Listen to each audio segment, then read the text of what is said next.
لأ في ناس هلأ في تطور يعني قبل شوي لاحظت في ناس كاتبين قصة واحدة وصارت كذا ومش فاهمة، صاروا يكتبوا قصص. الموضوع تطور.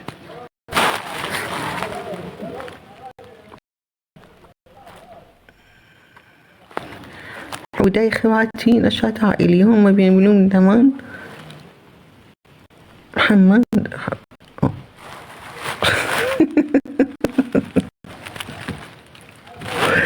ماله هاد؟ انتوا شايفين؟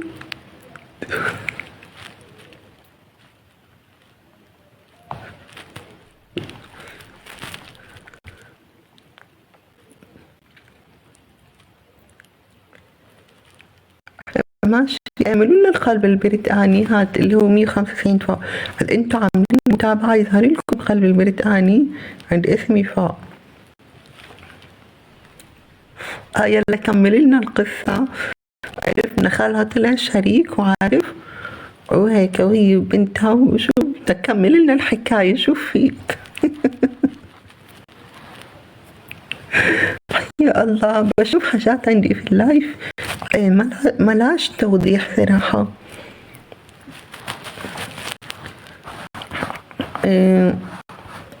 أنا جاي في واحد هون يقولي يا أبو طيور. طب الجزء الأول فهمنا يعني أبو طيور هاي.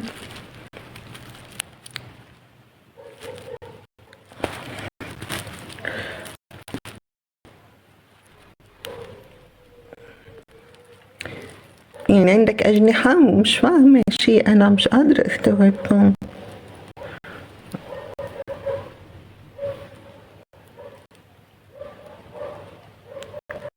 في إيرور هون صار.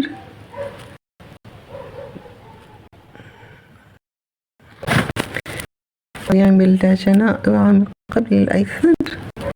لا هاي بقى تعويذة، هاي ما فهمناهاش. معلش بس بدي ترجمة ممكن.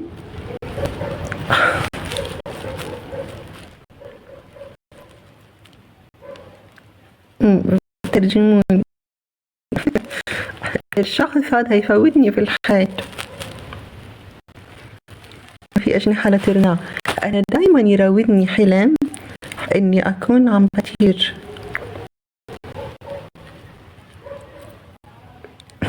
يعني إن أنا برتفع عن نصف الأرض. دايما من زمان مو ملازمني الحلم.